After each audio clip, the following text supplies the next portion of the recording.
Hello and welcome to episode 110 of the Ego Chall Podcast. My name is Preston Byers, and as always, I'm joined by my co-host Justin Binkowski. And on today's episode, it's major preview time. It has been 11,000 years. We have grown beards, we've died, we've been reincarnated as CDL podcast hosts, and we're back to preview Major 2 of the Call of Duty League. But we also have a bunch of matches that we need to talk about that we will incorporate into our preview because some of these matches may be a little more interesting and may play into what we actually think these teams and how they will perform at Major 2. And we will do everything it is that we do for these major preview shows, which I really enjoy. But before we do any of that, how are you doing, Bink? I'm doing all right. UConn men got the number one overall seed in March Madness, so pretty good night. But Frank the Tank is now endorsing UConn because Seton Hall got snubbed, so might be a little dangerous territory there. But we'll cross that bridge when we get to it. More importantly, we got some COD to talk about. Yeah, UConn can go back to back. The Toronto Ultra can go back to back. These are the two most important storylines in sports happening today. So, there's a lot going on in obviously college basketball is kind of dominating the sports talk. Although Kyrie Irving also had a pretty nice shot today as well. But we're more Call of Duty guys, and that's what we're here to talk about. We just had the fifth and final week of qualifiers finish up earlier today or earlier tonight on Sunday, and this podcast will be going up Monday morning, so as early as we possibly can for our listeners and viewers. And we're gonna preview Major 2 of the CDL. And this one has been kind of a long time in the making. Obviously, they've had to lengthen the qualifiers. We still had 7 qualifying matches, but it took 5 weeks. So there were quite a few. There were literally few matches every week. But we're finally here. We finally have our bracket. 8 teams in the winners bracket, 4 teams starting in losers bracket. I think, the way we usually start off is kind of just giving like our winners bracket matchups and like what we think of, the champions or the contenders we see happening. But the losers bracket, the 4 teams that are starting in the lower bracket for Major 2, the Carolina Royal Ravens, the Seattle Surge, the Minnesota Rocker, and the Los Angeles Guerrillas. Not huge surprises, I don't think, for a few of these teams. But Minnesota definitely a surprise after finishing 4th at Major 1.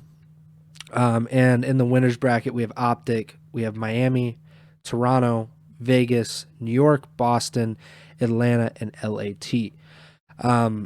Did you want to talk about these matches that we had for Yeah, week let's just 5? rapid fire let's rapid fire through. There's only 8, so we can go pretty quick. And I think we said last week that this was one of the worst weeks Yeah. of CDL action because it was just a bunch of teams that are kind of in the lower half playing each other. So Friday we had 2 matches, Seattle versus Vegas and LAG versus LAT.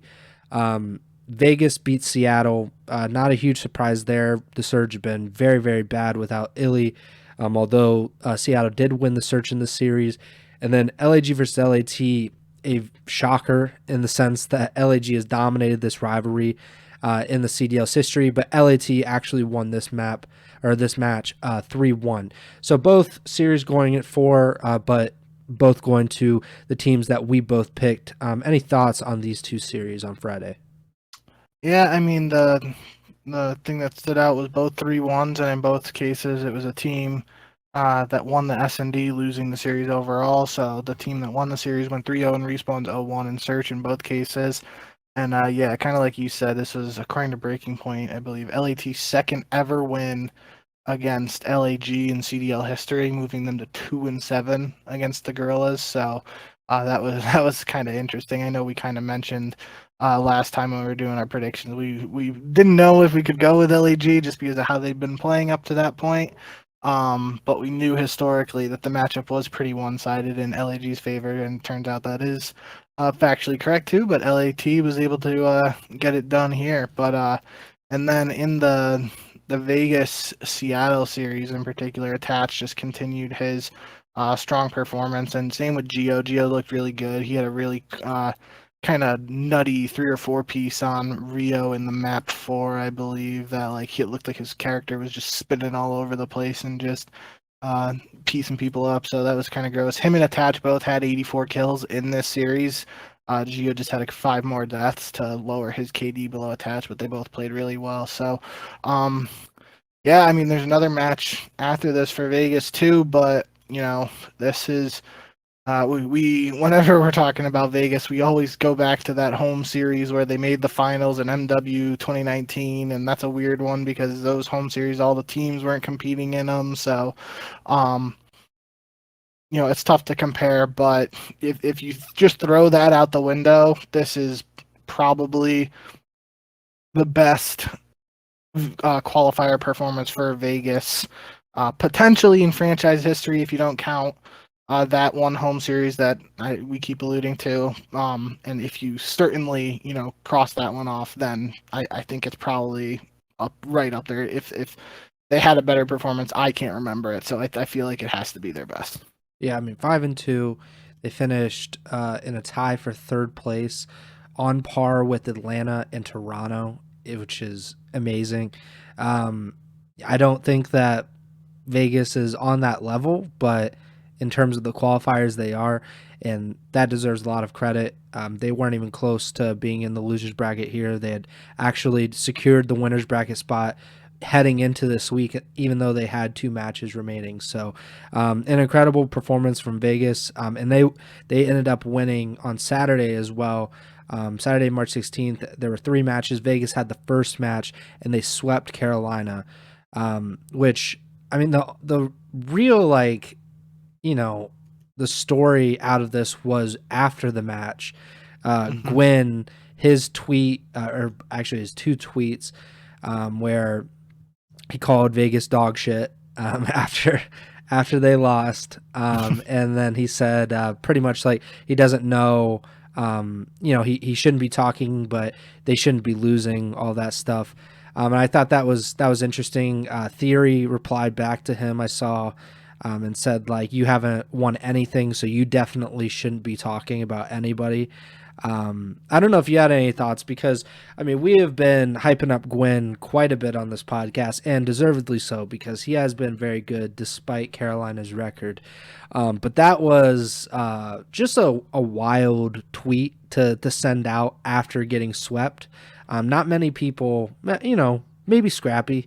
I feel like Scrappy, Draza, they'd do something like that, but not a lot of people are sending out tweets like that after they lose the Rio.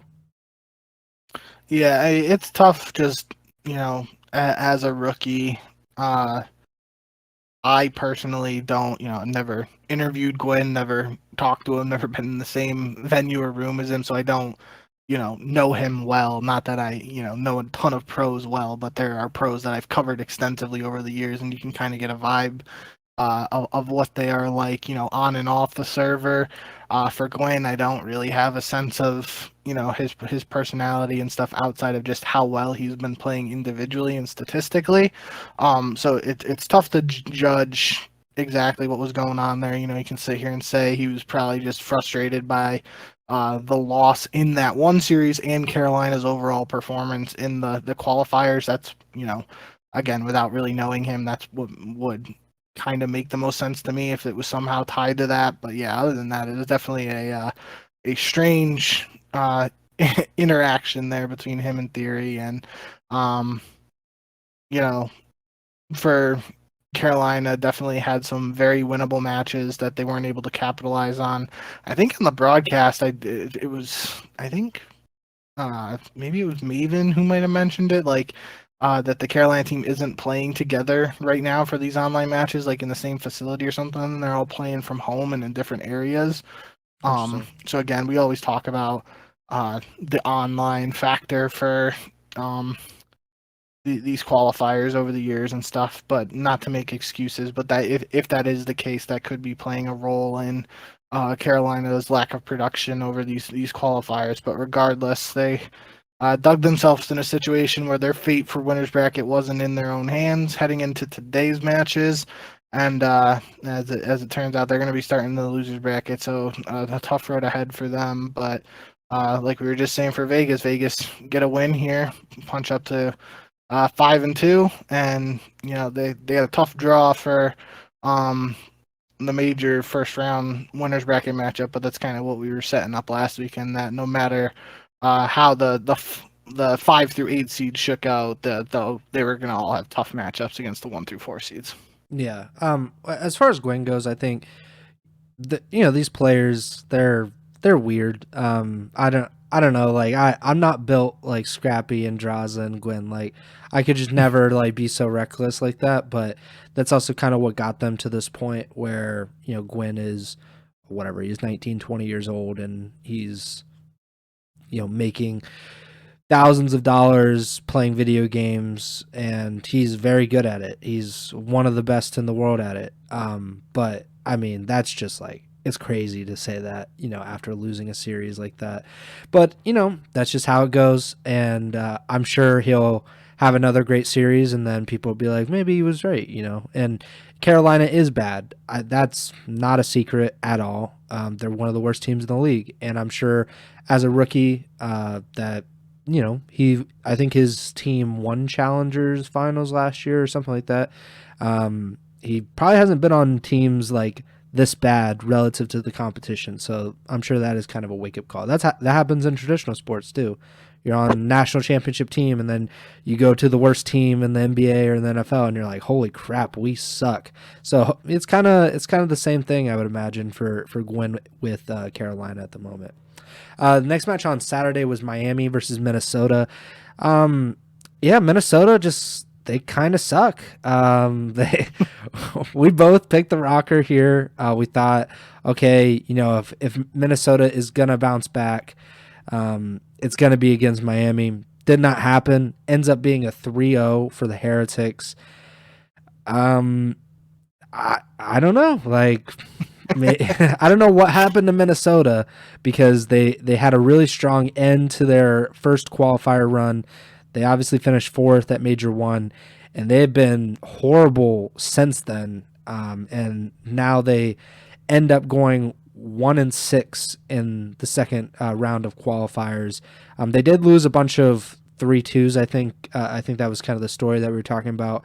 I think they maybe lost like 4 game 5s in this group, but I mean, they had a chance to get to 2-5, force another tiebreaker for 8th place, and maybe I don't know if they would have gotten in over Carolina, but they would have had a chance, and just didn't happen. And that means Miami is in the winners bracket, which I think I said before. I don't know if it was before the show went live or if it was like when we were started the stream, but I said it says a lot about the league that Miami got 8th and got into the winners bracket. They were 2-5. They got in via tiebreaker against Carolina. Both of those teams finished 2-5. That's horrible. Like there really are only like 7 teams that should be in the winners bracket at this point. But Miami benefits from the tiebreaker. They're into the winners bracket. Your thoughts on Minnesota's 3-0 loss to the Heretics?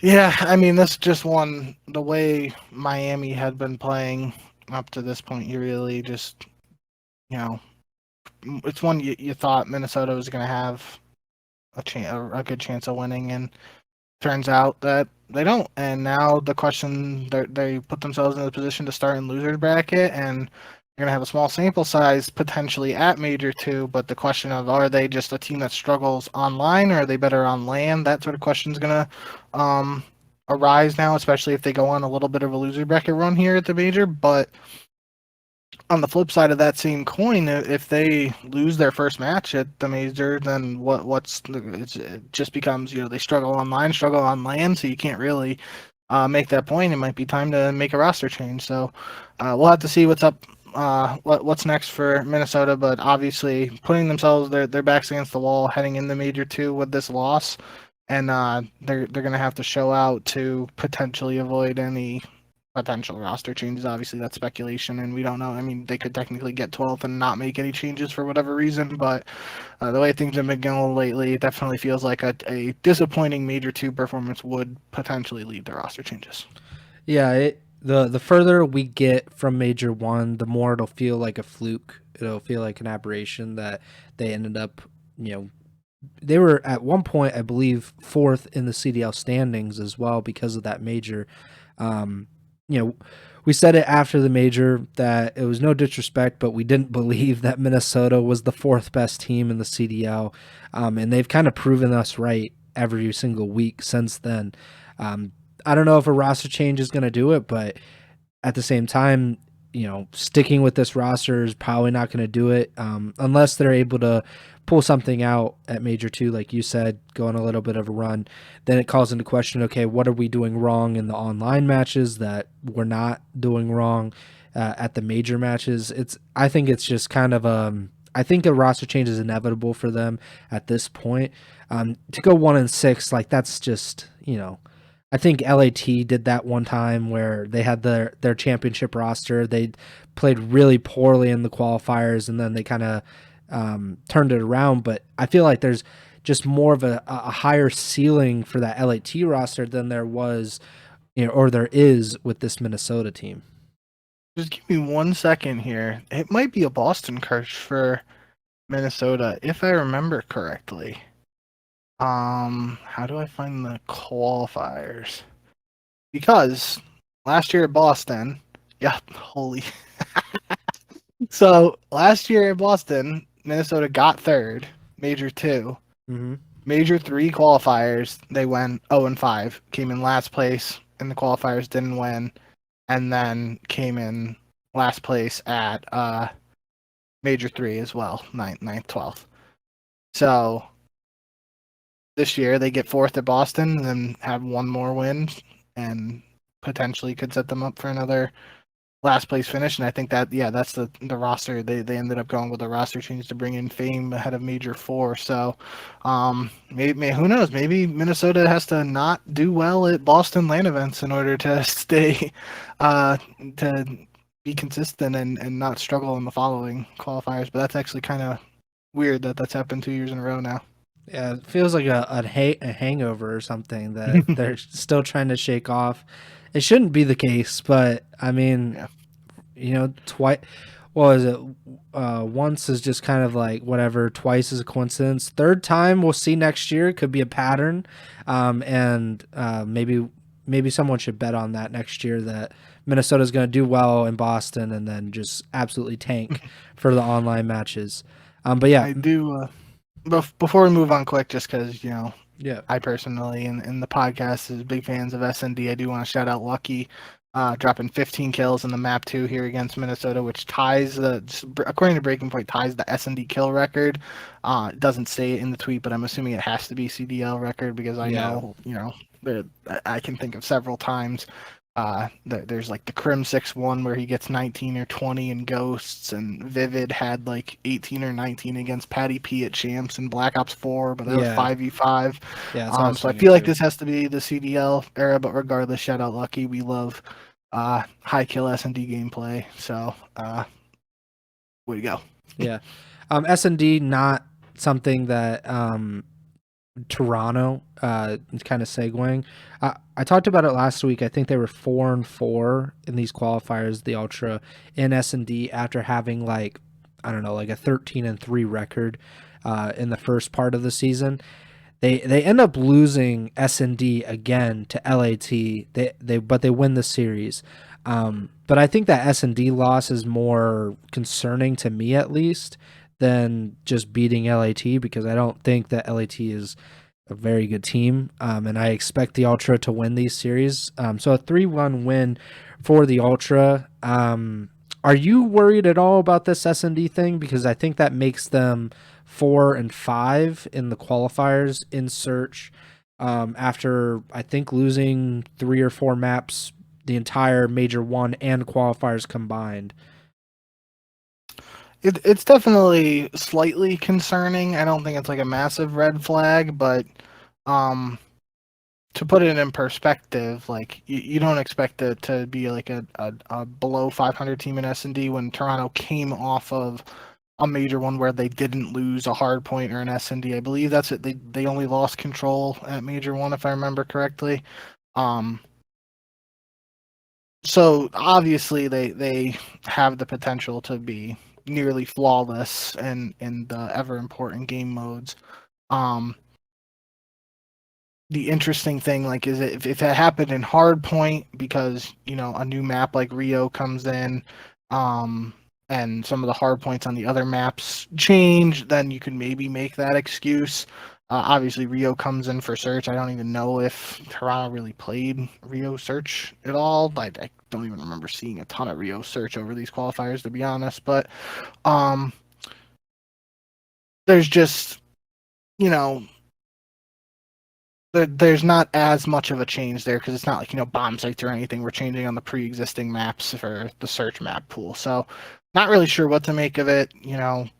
We had the situation obviously a little bit different, but heading into major one where Toronto lost the match to Boston before the break or whatever, and we were kind of questioning Toronto then, and then they just flipped the switch. They pummel New York heading into the tournament, and then obviously run away with the event itself. So, yeah, we'll have to see if it's something that comes up. If it continues, obviously I think that'll be a bigger issue. But for now, I still think Toronto's a really dangerous team, and they take some time to review some VOD here heading into the major, maybe talk about some things that might be going wrong for them. They should be able to clean things up and take care of business again at major 2.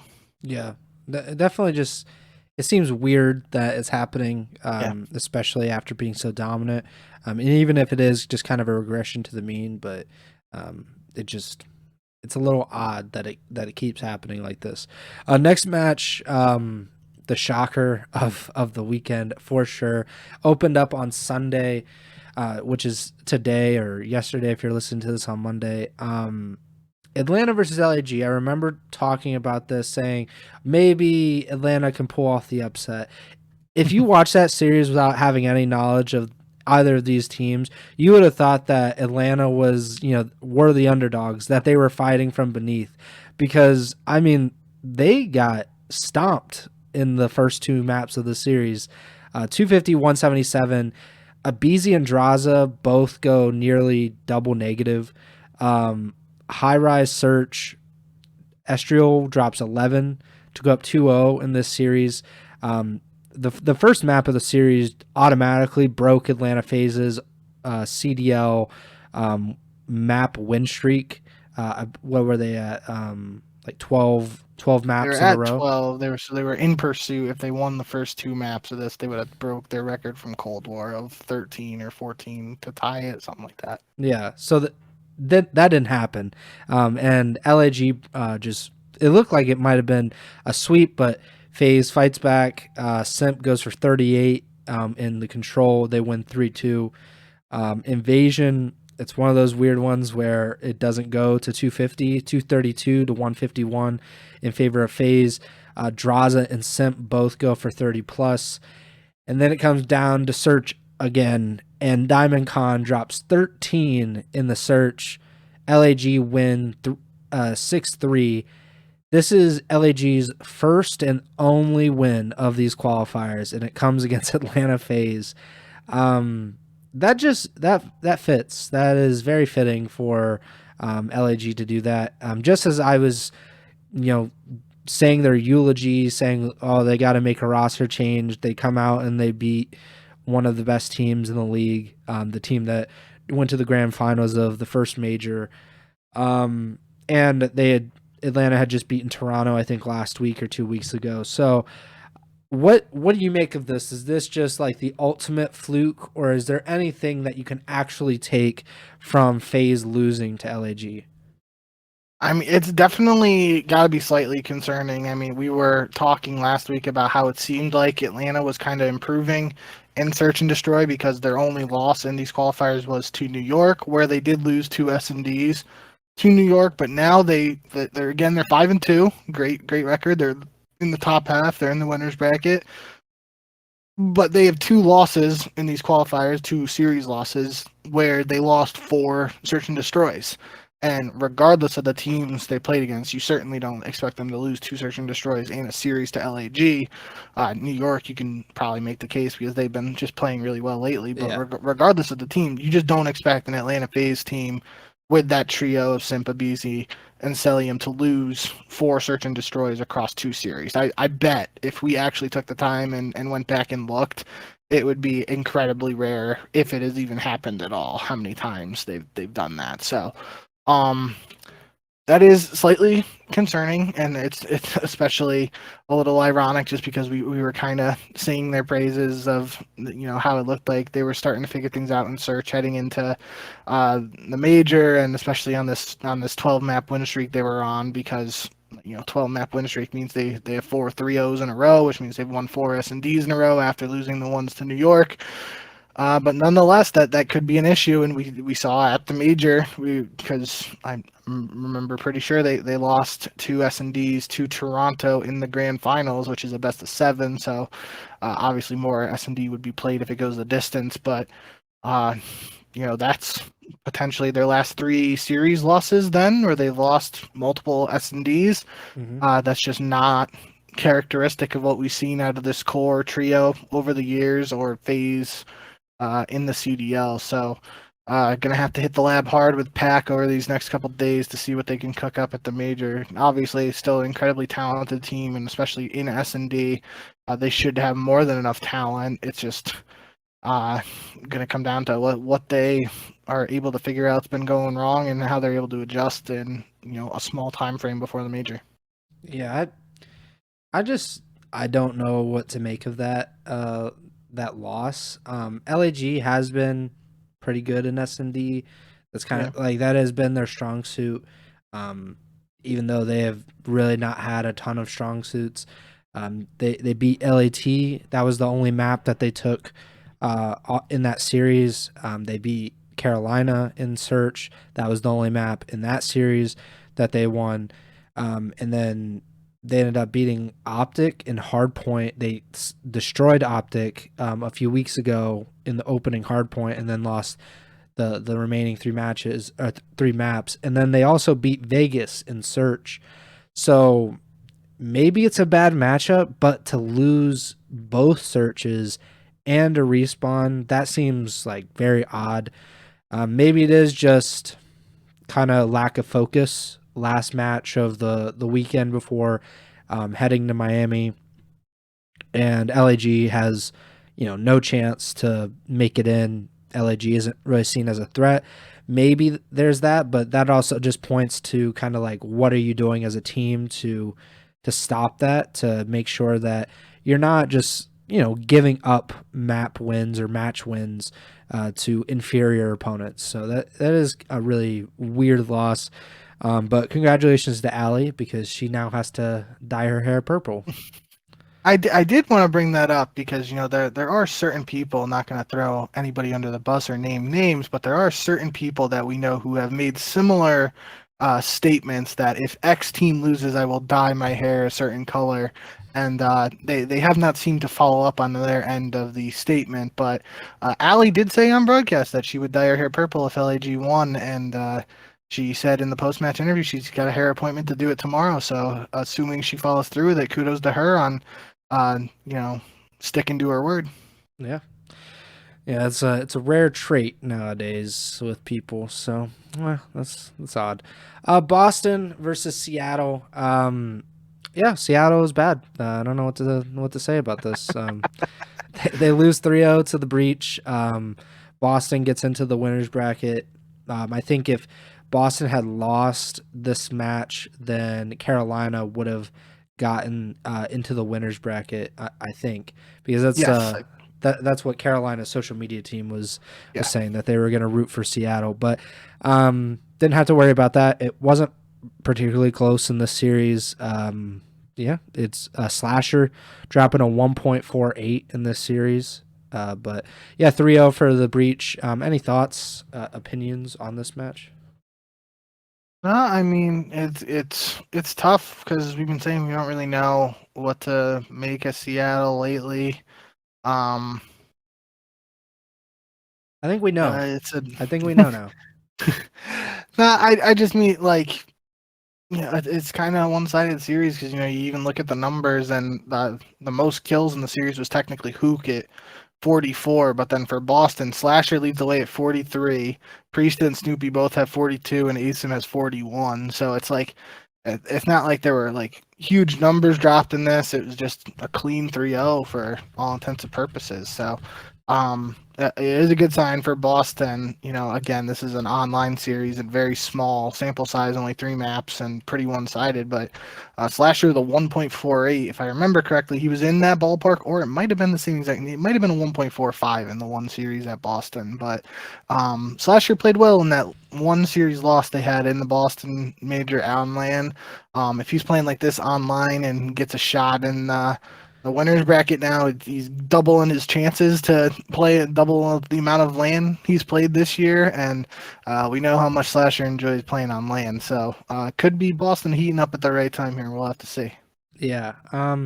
Yeah, I just think we know what Seattle is right now. Unfortunately, they look like there's just very little hope for them. I would love to know what's going on behind the scenes and all of that, because this is one of the more unique situations of having a player benched and it not being publicly confirmed or even discussed. And that player also being your best player. So that's another factor.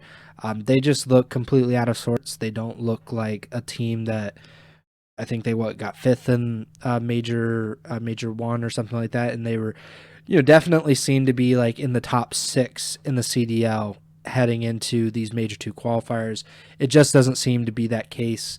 It seems like they might be in the bottom 4 now, and they have been slipping down the standings as the qualifiers went on. So they just don't look like themselves, and that is unfortunate. I don't know how much can be fixed or anything, but that is just how it's going right now. But then we had the last match, the last qualifiers of these major 2 qualifiers. And it was an incredible match, one that deserved its kind of finale billing. OpTic versus the New York Subliners.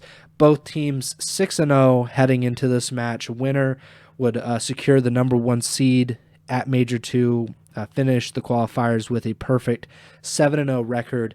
And of course, it goes down to a Game 5, Round 11. And OpTic ends up winning this series 3-2. They win round 11 on Karachi, and they would complete a reverse sweep to win this series, to get to 7-0, and to secure the top seed of Major 2.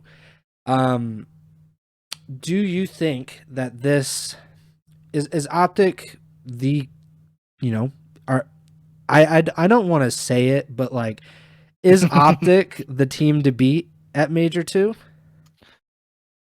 It's tough, but I mean, they kind of have to be at this point just because they, undefeated in the Major 2 qualifiers. They took down the other undefeated team in literally the last match to kind of, solidify that. And I don't think they played Atlanta, but they obviously played Toronto, right? They didn't, because Atlanta lost to New York. So yeah, they didn't play then. So they beat they beat the Major 1 winners, right? And they beat the other team that was potentially in a position to go 7-0 in the qualifier. So yep. You kind of got to get, especially with Atlanta's loss today against LAG too. Like, if we were a selection committee, you probably got to say OpTic's obviously the number 1 overall seed, and it's hard to pick against them right now, just the way they've been playing. I do want to say I was a little concerned heading into this matchup because it sounded like some people were talking that Kenny was sick, and I think I saw a clip of like Dashy playing early ranked play with Nade Shot on stream saying like they hadn't been able to scrim a lot or something like that just because Kenny was super sick.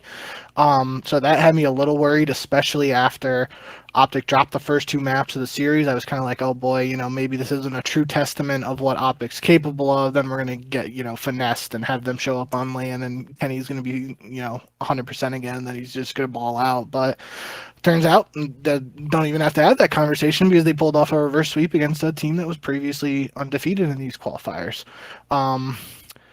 Not to, bring up what happened last time for New York, I don't think the 3-0 against Toronto was in their last match of the Major 1 qualifiers. But I do know they finished 6-1 in the Major qualifiers with a loss on the last weekend and went into the last weekend undefeated. I believe they had a match after the loss, so they were 5-0. Lost to Toronto, then they beat somebody else, if I remember correctly. So it's not the same situation, but they obviously finished both 6-1, have a loss in the weekend before the Major, and we know what happened at Major 1. They weren't, super competitive at the event and had a top 12 finish. So that would be incredibly surprising to me if it happened again the same way for New York. I think they just, outside of this series, and I mean, even in this series, it goes to a game 5 round 11, like super close, but New York's been playing super well, so I'm expecting a better performance out of them at the Major. But this was we kind of, I don't remember if we said game 5 round 11, but I'm pretty sure I remember saying I hope this was one that goes the distance to game 5 to round things out, because it's just two of our top 4 right now going head to head, and especially on a week where we had a lot of bottom of the standing teams facing off against each other. It was an exciting series to watch, and I definitely wouldn't complain if we got to see a rematch this upcoming weekend in Miami.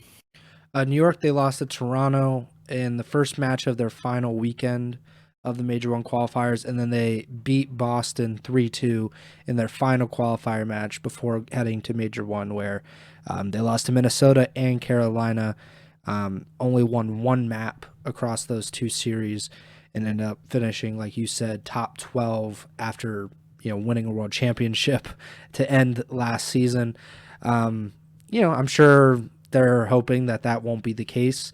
They do play Boston in the first round of the tournament, so there are probably easier first round matchups, and I'm sure there's going to be a lot.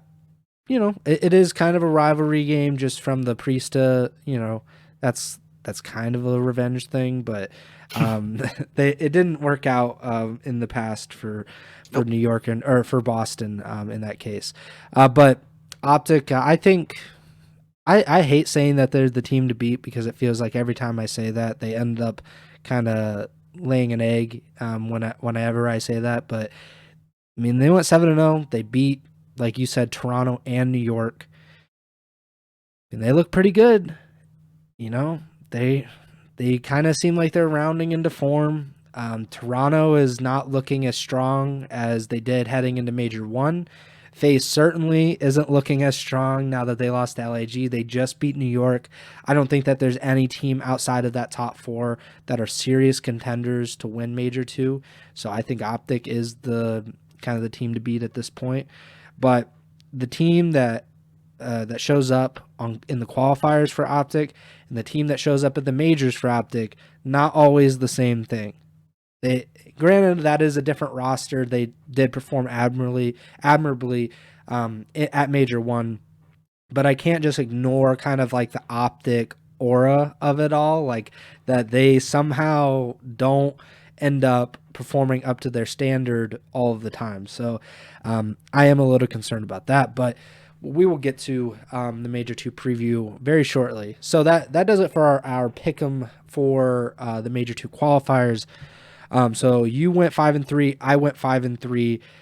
You are now 66-36. I'm 71-31. Tremor, of course, 0-1 on the season. So let's get into the Major 2 preview. Like I said at the top of the show, for anybody that hasn't watched these CDL majors, there are 12 teams in the CDL. Because of these qualifiers, they are not really qualifiers, they're seeding matches. They're kind of mislabeled in that way. So because of these seeding matches, 8 teams are starting in the winner's bracket in Miami, and 4 will begin in the loser's bracket. The disadvantage of the losers bracket is that you can't lose a single match. If you lose a match, you are out. You get your plane ticket and you head to the airport. So we'll start off on Thursday, March 21st, with just the 4 winners bracket round 1 matches. And those matches are Atlanta versus LAT, Toronto versus Vegas, OpTic versus Miami, and New York versus Boston. Is there any one of these matches, because we have our top 4, Atlanta, Toronto, OpTic, New York, that is the top 4 that we said at the beginning of the season as like a cut above everyone else. They're each in different matches against teams that have been wildly inconsistent to this point in the season. So is there any single match in the winners bracket that you're most interested to watch this weekend? I mean, I feel like we got to go with OpTic Miami, right? Home crowd, Miami, the rivalry between OpTic and the Florida brand, getting another shot here. It feels like if there's, ever been a true time where OpTic should not lose to Miami, it feels like it has to be here, right? Miami struggling in the recent qualifiers, OpTic looking dominant, undefeated. It would be absolutely just another, it would almost like solidify any doubters who doubt that there's some form of a Florida/Miami organization curse against OpTic, or OpTic having a curse against them, or whatever. It would almost solidify like any doubters. You would kind of have to say, if Miami wins this time, be like, yeah, there's something, a little unnatural going on here in terms of, what's happened historically and all that stuff. But all jokes aside, yeah, I think, that's one outside of like any narrative, non-gameplay related stuff, like that's probably not the most exciting matchup, just pure 4v4 gameplay speaking. It should be one OpTic handles easily. I don't know. I mean, Toronto and Vegas, the way Vegas has been playing and the way Toronto is, saying struggle is weird, but it's just, it's something about Vegas. They got me thinking they might be able to pull something off here. And usually I get that feeling it doesn't turn out well for the Legion, but I think we forgot to mention it, but after Toronto beat LAT, that Toronto and Vegas both went 5-2 and had the same map count of 17-10 in these qualifiers. Obviously, one of those teams won a major tournament already this year, and the other did not. When is Vegas at that point? Yeah. So, I mean, it's really tough, but I mean, this is, if Vegas is got a shot against Toronto, this is probably like their best opportunity just based on the way they're playing and comparatively to how Toronto looked so dominant earlier versus, having a couple losses now.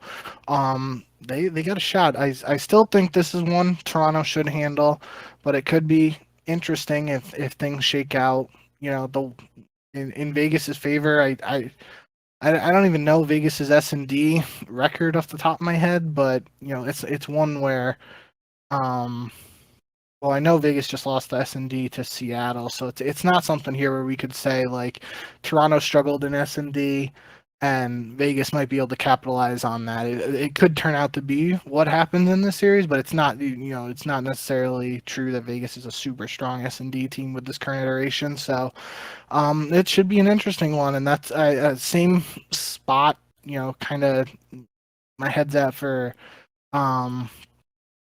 Atlanta and LAT too, right? Like we, just had a series here where LAT beat LAG, who just beat Atlanta, 3-1, and LAT won all the respawns. LAG wins the search, and then in the Toronto LAT series, LAT loses all the respawns but wins the search against Toronto.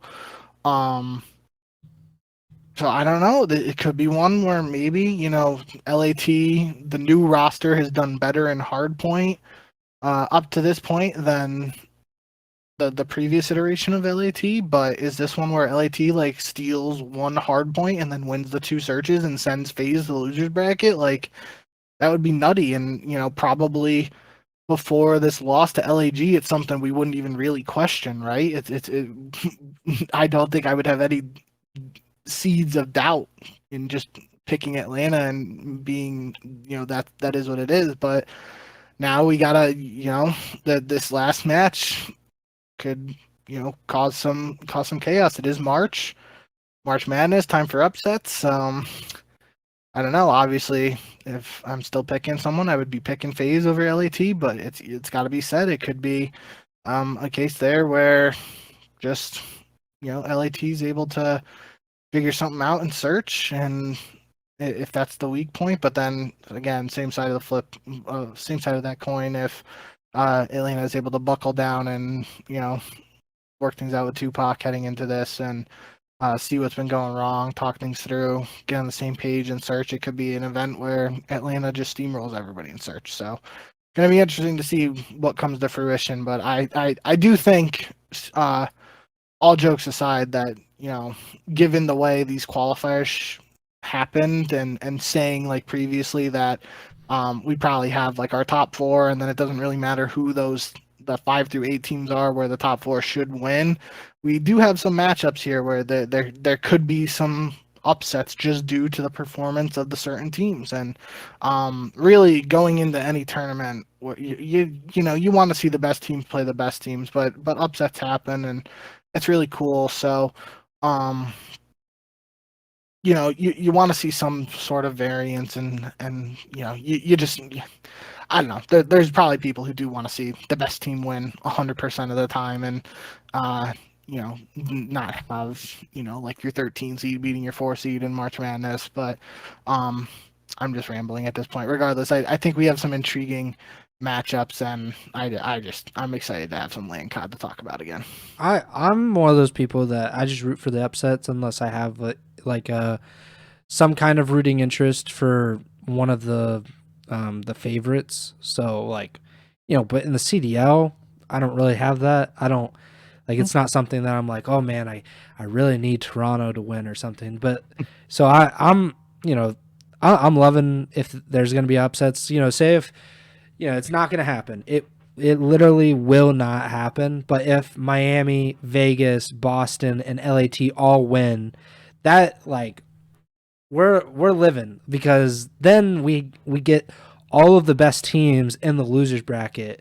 They have to fight it out eventually. Like, we know that there can only be one to get out of the losers bracket, where a lot of times we have, the best teams, even if they'll drop down to losers bracket, we still have, 2 or 3 of those top teams in the winners bracket, and that we're almost always guaranteed that 2 of them will get to the grand finals. That obviously wouldn't be the case if they all lost in the winners bracket. So, granted, it won't happen, but it would be a cool sight to see. But I think that the Toronto-Vegas series is the most interesting to me. Toronto, they played Vegas in these qualifiers. It ended up being a 3-1 win for the Ultra, but that was a very, very close series. Toronto won the hard points by a combined 21 points. They won 250-232 on Rio to open the series, and they won 250-247 on Karachi to finish the series. That was the match that they lost 6-0 on Rio Search, and then they won 3-1 High Rise Control. I mean, I don't think Vegas is, a real good matchup for Toronto. I just think Toronto has looked a lot worse in these qualifiers. But if they come to play like they did in Major 1, it's not going to be a competition. Toronto should wipe them off very, very easily. But they didn't show up like they did in the qualifiers, so that could be a concern. But that's the series that I'm the most interested in. But the OpTic Heretics thing is, I just want to see if OpTic can consistently show up to especially their first match of the tournament. I'm sure there's going to be a lot of Miami fans. I'm sure there will be a lot of OpTic fans. And these two teams played in the first round of the winners bracket in Major 1. OpTic came to play. They were like, no, none of that funny business that Miami and Florida seemed to pull off. They swept them, and Miami ended up exiting that tournament without a single map win. There's a very Yeah. good chance that happens again with Miami. Granted, even if they drop down the losers bracket, they should have a good chance to win that match. But I just want to see if OpTic can consistently show up to that first match and play consistently to get through, and then play the really tough competition that they're going to need to beat to become champions this season, which in this case probably be Toronto. That New York Boston series, I think Boston is like a decent team. They seem like they might be getting better, but New York, the only thing that makes me a little hesitant with New York is that major one stuff. Going and finishing top 12 at a tournament, that maybe that's just a fluke first tournament of the season, but that gives me a little bit of pause. LAT FaZe, I think each of these series has something where you're like, maybe like there's a sliver of hope for these underdogs. If each of the big boys come to play, it's over. Like, we'll easily get New York, Atlanta, Toronto, and OpTic into the winter semis. But each of these four teams, well, not OpTic. I think OpTic is just they're a concern based on just past stuff, on Florida upsetting OpTic. So really, OpTic hasn't done anything to deserve this current iteration. But if you look at Toronto has not looked very strong, or as strong as we've become accustomed to them.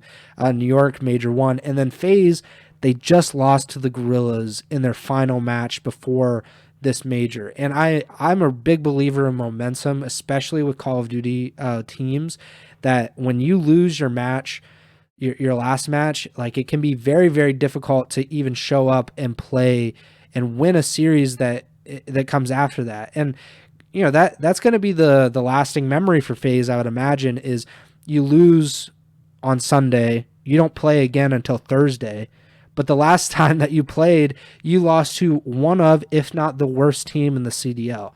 And I think that has to play on your mind. And LAT had just beaten LAG earlier in the weekend, and then LAG beats FaZe. So that's something to kind of get pause about as well. But I think all of the winners bracket teams, the favorites, they should probably advance, and I'm not going to pick against any of them. So, I'm going to pick FaZe over LAT, New York over Boston, Toronto over Vegas, and OpTic over Miami. I'm assuming that you're in the same boat there. I am. Yeah. And I think, so I'm going to Atlanta, Toronto, OpTic, and New York as well. Again, on that New York-Boston series, I think my head's kind of in the same spot where it's like, I think it's one New York should win, a little cautious based on Major 1 performance, and a little cautious in terms of, if Slasher comes out dropping 1.4s on LAN again, it could be a closer match than some people, might think on paper. So excited about all those matches. And then honestly, looking down at the lower bracket, just based on the way all these teams have played, I mean, it might be a little bit of extreme recency bias, but of those four teams, again, not knowing who they would play against, you gotta say, like, LAG has the best chance of those four to really win a match at this major just because of their victory today against Atlanta, right? Like, I don't know if you think the same as me, but just based on the way all four of those teams have been playing, like, that seems like they would be the only one who has like the best chance at this point. Obviously will depend on the matchups and stuff, and I think that's going to be, I don't. Again, we're thinking the 1 through 4 seeds are just taking care of business, which means 5 through 8 drop down to the lower bracket. That's where a lot of those teams outside of the top 4 have a shot to gain some points because the CDL point share and distribution is increased on LAN, and it could really shake up the standings a little bit, and it could be the difference between who's at champs and who's not at the end of the year. So, you get like a match like, I don't know.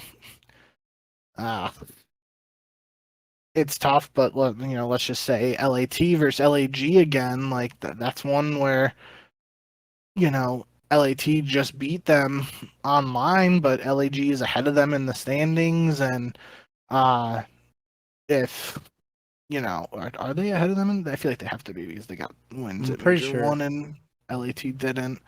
Let's just check the regular season standings real quick. They're actually tied at 50. Yeah. Um, so regardless, I mean that's one of those teams would, if that is the matchup, one of those teams wouldn't get any points at this major, and the other team would leapfrog them by I think 15. If I think you get 15 if you win one match on land now this year. So I am going to be interested in some of those losers bracket matchups in the first round here, depending on which team drops down. Like especially Vegas, just throwing it out there. If Vegas does lose to Toronto, regardless of who Vegas plays of those four teams in the winners bracket, the way Vegas is playing, they should beat any of those four teams. And if they don't, then it's like a situation of same old Vegas just underperforming or not playing well, right? So, um, I'm really excited about this event, and I think it's gonna. I got a feeling that at the end of this upcoming weekend, we're gonna have a lot to talk about one way or the other about several teams, because I really I don't have a good feeling about picking any one team to win this event right now. Yeah, I think it's kind of I don't know if you've watched Formula 1 at all, but it's kind of like there are like haves and have-nots essentially. It because there isn't like a salary cap like distribution. So like you have teams that are very well off, very ahead of the pack, and those teams just kind of compete with each other like the top dogs. And then there are the teams in the midfield or in the back that are just kind of like fighting amongst themselves. And that's what it feels like in the CDL right now. We have like the halves, the top four, the four teams that we've been talking about all season that are like so obviously championship contenders and don't seem like they can be pushed out at any point right now. And then you have the others. You have 5 through 12 where you're like there seems to be differences between like 5 and 12. Like there seems to be a clear difference between right now Vegas and Seattle. But I 100% could see Seattle beating the Legion at Major 2. Like there isn't a doubt that that could happen. Um and I think that just kind of like says so much about the CDL right now. Like the current iteration, there's a huge gap between 4 and 5, but there's not that big of a gap between 5 and 12. And any of these teams can kind of flip a switch at any moment. We saw it with Minnesota at Major 1.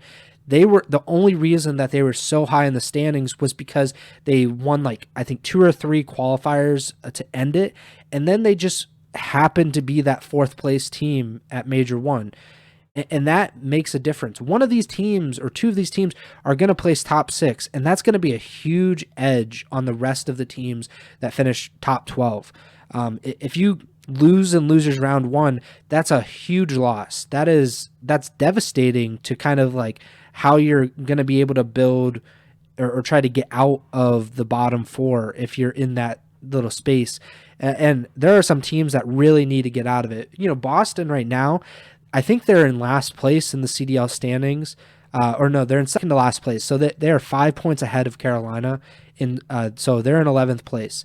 Boston starts in the winners bracket. They have a really good opportunity to get out of the bottom 4 to kind of, they drop down the losers bracket. They could still win a few matches, and that goes a long way for them.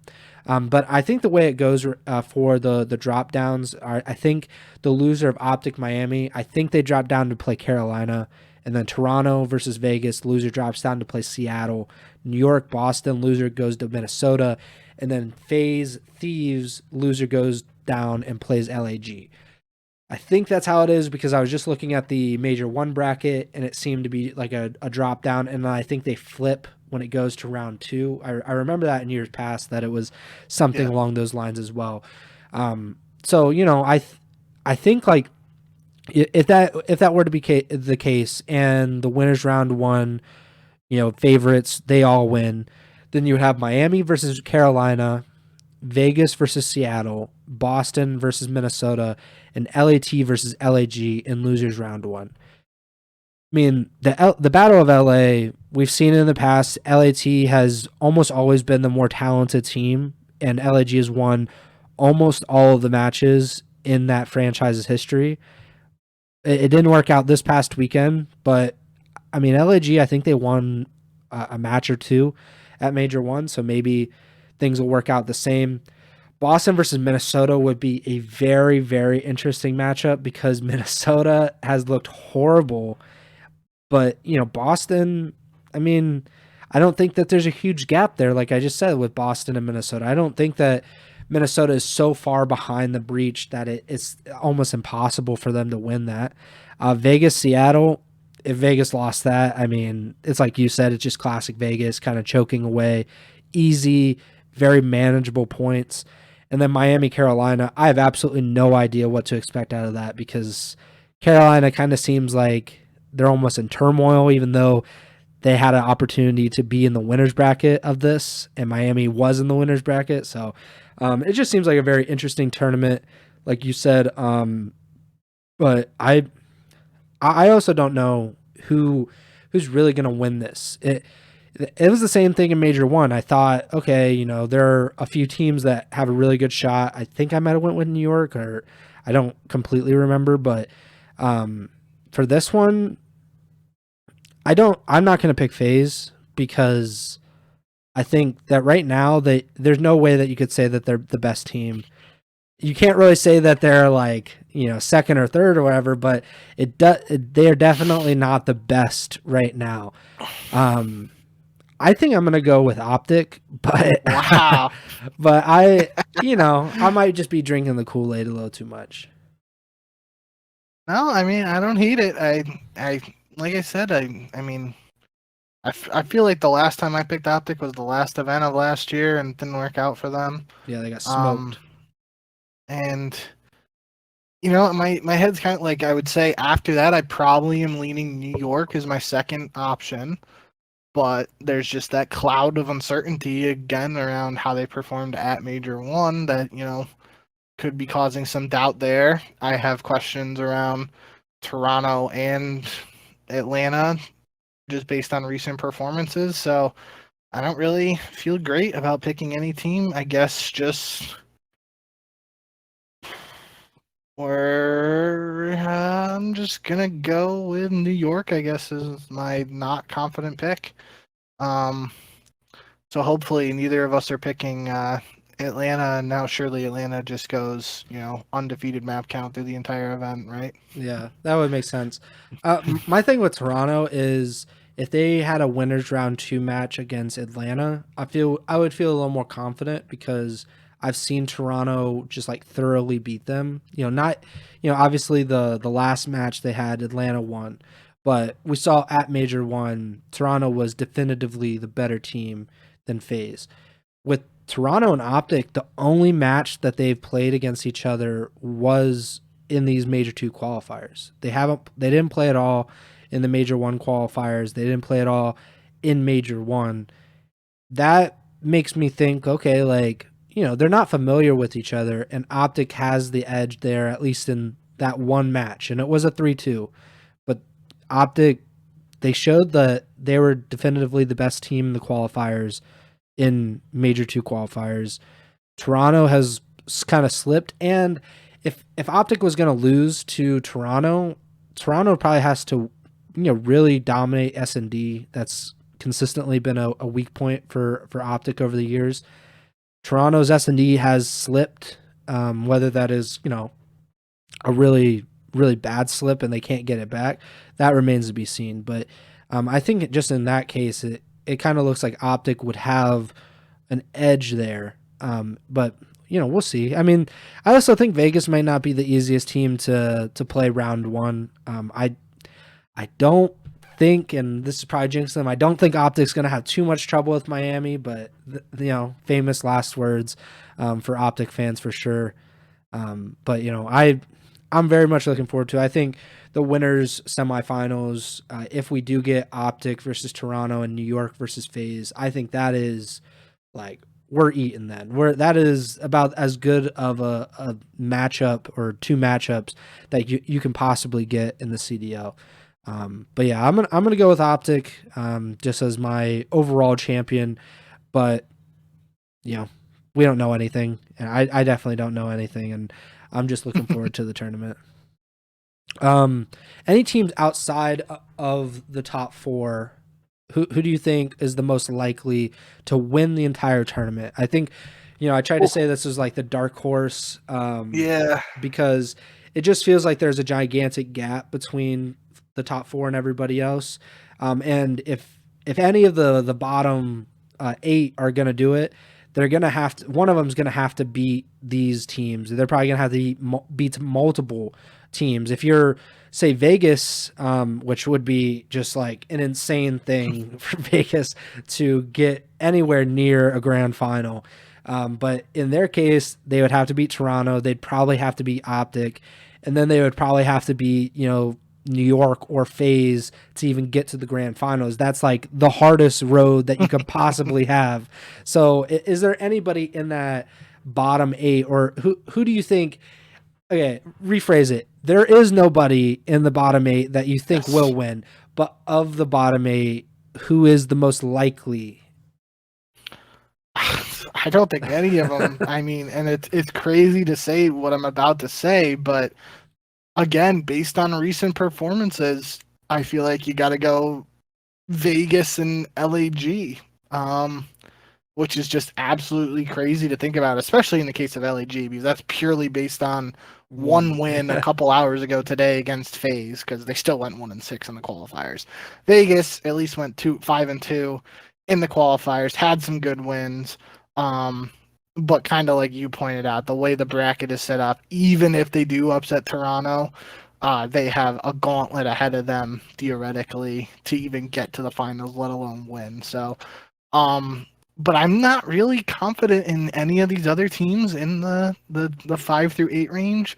I'm definitely not confident in Miami, even though they've looked better in their last 2 matches. Same with the Thieves. They've had some glimpses of success with this new roster. I'm still just not sold on them.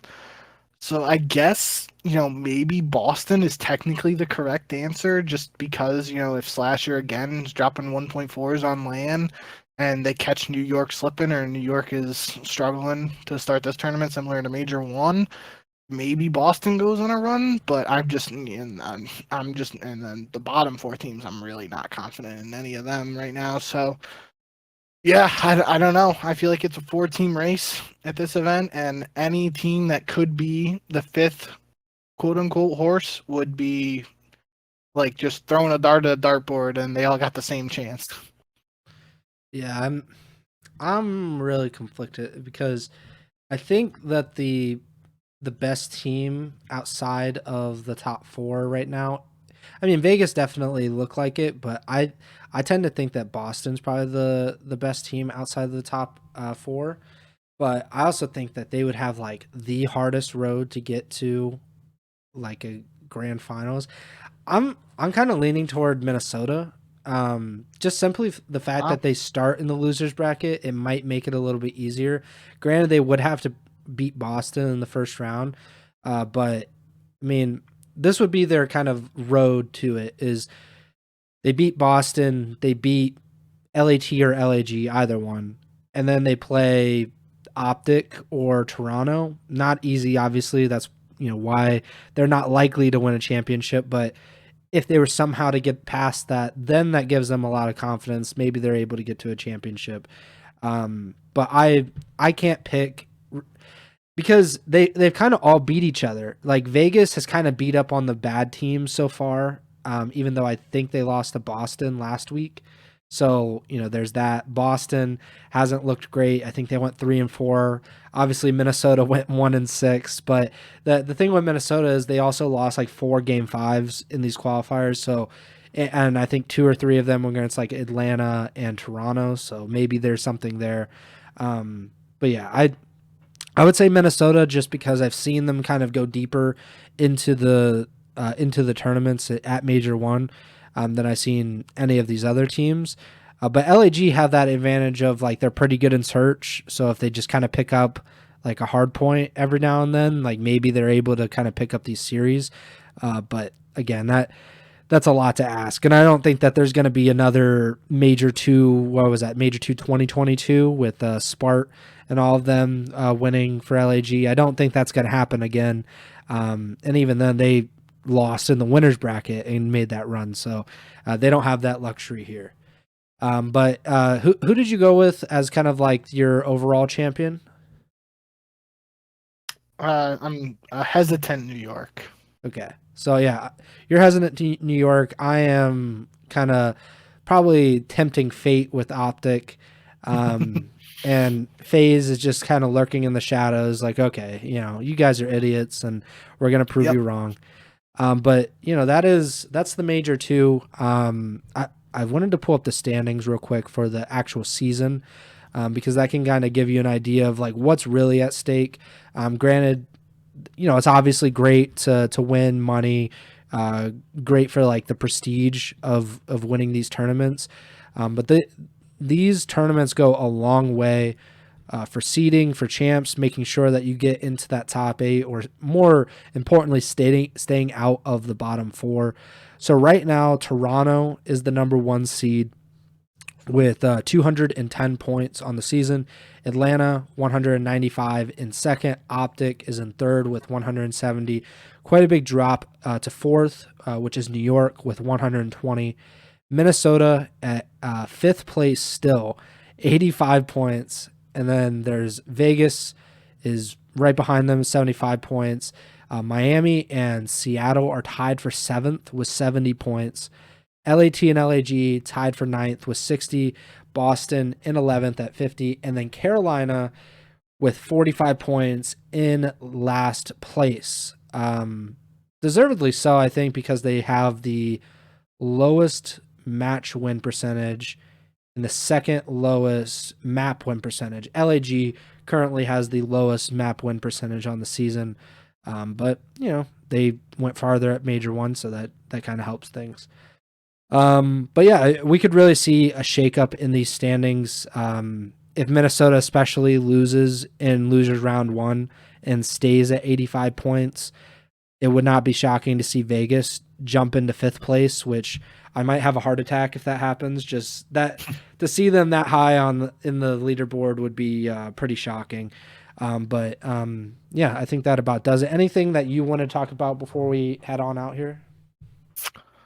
No, I think this is definitely one of the events where I feel like, heading into a lot of other events, I feel like we have a pretty firm grasp of what could happen. This one feels like it's pretty open, and it feels like the next time we go live with a pod, we could have infinite possibilities of stuff to talk about based on what actually does happen. So I'm just really excited for this event. And yeah, I looking forward to when we have the actual stuff to talk about, because I feel like that'll be a good one. One last thing, champs MVP. So you're going with New York, tentatively, right? So who on New York is winning champs MVP, or not champs MVP, Major 2 MVP? I'll go with the Bulldog Kismet. So if OpTic wins, I think Shotzi officially becomes a superstar again. Ooh. Wins MVP. Shouts out Aches in his speech, so maybe that'll happen. But yeah, hopefully it will be a great weekend of action in Miami. If anybody's going, safe travels. Hope you enjoy the tournament. Hope that the weather is a little bit nicer than it is in Ohio. It's gotten real cold again, which is kind of annoying. But good luck to everybody competing. It should be a really fun event. We'll kind of see. We'll be looking at our tier lists and our power rankings in the next week or two to see who should be moving around, because there's a lot of wiggle room that could be happening over the next few days. But that does it for today's episode. Thank you for listening or watching. Please subscribe, follow the podcast feed wherever you're listening or watching on. We're on Apple Podcasts, Spotify, YouTube, etc. Make sure to follow us on Twitter at jbink with 2Ks, at Preston Byers, and the podcast Twitter is at Ego Chall Podcast. The next show will probably be next Sunday or Monday. That's the live show. The podcast feed will likely be, or the podcast, the audio version will be going up probably Monday or Tuesday then. But just make sure to subscribe, and then we can kind of update you What were you saying? We'll talk about it, but I think there's probably March Madness games on Sunday and not Monday, so it might be a Monday show. Yeah. And it'll give us a little more time to kind of digest what's happening in addition to UConn losing to the 16 seed in round one. So, but we'll talk all. If that happens, you might not have to worry about ever hearing from me on a podcast again. Yeah, this might be Bink's farewell here, episode 110. But thank you guys for listening or watching, and Bink, take it away. Yeah, no, thank you guys as always for all the support. We feel like we dragged it out, but obviously we haven't really been in control. But we got through the slog of online matches, and we're finally back to land. So looking forward to this weekend. Hopefully we have a bunch of fun clips and trash talk and all that good stuff to talk about next week. So hope to see you guys there whenever we are live with the next episode. And until then, remember to send the chow.